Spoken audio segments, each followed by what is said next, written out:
Hi, my name is Jasmine. In today's video, I'm going to bring you to Jerusalem Biblical Zoo. The Tisch Family Biblical Zoo in Jerusalem, popularly known as the Jerusalem Biblical Zoo, is a zoo located in the Malha neighborhood of Jerusalem.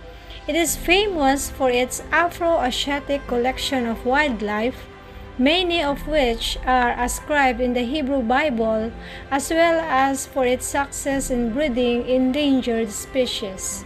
According to Dune and Bradsheet, the Biblical Zoo was the most popular tourist attraction in Israel from 2005 to 2007 and logged a record of 738,000 visitors in 2009. The zoo had about 55,000 members. About the history in downtown Jerusalem 1940 to 1947. The Jerusalem Biblical Zoo opened in September 1940 as a small animal corner on Rabbi Kook Street in central Jerusalem. The zoo was founded by Aaron Shlub, a professor of zoology at the University of Hebrew of Jerusalem, Mount Scopus. Among Shlub's goals were to provide a research facility for his students to gather animals, reptiles, and birds mentioned in the Bible, and as he wrote in 1951, to break down the invisible wall between the intellectuals on Mount Scopus and the general public. Early on, the zoo ran into several difficulties in its decision to focus on animals mentioned in the Bible. For one, the meaning of many names of animals, reptiles, and birds in scriptures is often uncertain. For example, Nesher, commonly translated as eagle, could also mean vulture. More significantly, many of the animals mentioned in the Bible are now extinct in Israel due to overhunting, destruction of natural habitats by rapid construction and development, illegal poisoning by farmers, and low birth rate.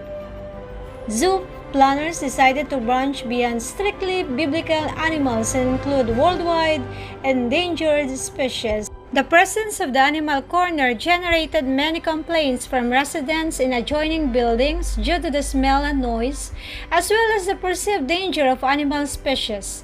Due to the complaints, the animal relocated in 1941 to a 4.5 dunam lot on Shmuel Hanavi Street. Here, too, complaints were heard from the neighbors, but the zoo remained at the site for the next 6 years. The zoo closed its site in Romema in 1991 and reopened in the Malka Valley, 7 kilometers, 4.3 miles southwest of the city center, in 1993.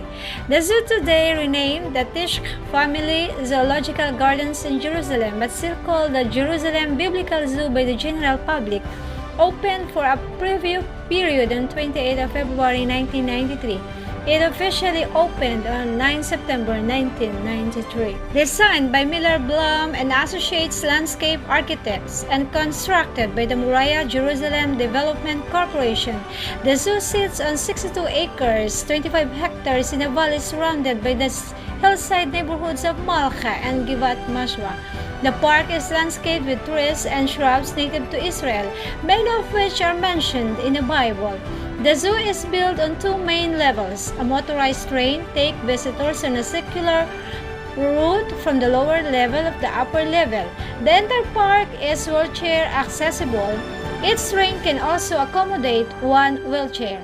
The centerpiece of the lower level is an artificial lake which includes 2 islands of monkey exhibits.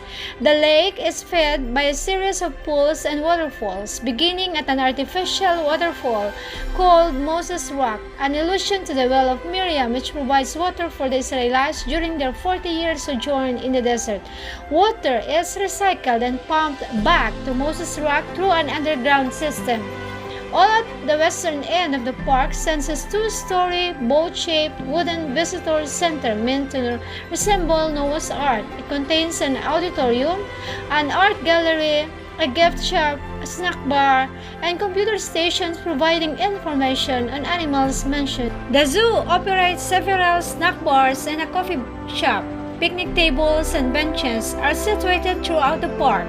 There is also an animal-themed jungle gym for children and sculpture gardening containing 23 phantasmagorical animal sculptures decorated with stones, mirrors, and mosaics, which double as climbing toys designed by French sculptor Nicky de Saint Paul, together with an underground Noah's Ark sculpture designed by Swiss architect Mario Botta. Children can also view 3D films of animals in a small theater near the entrance to the zoo.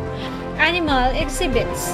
The traditional zoo infrastructure of bars and cages has been replaced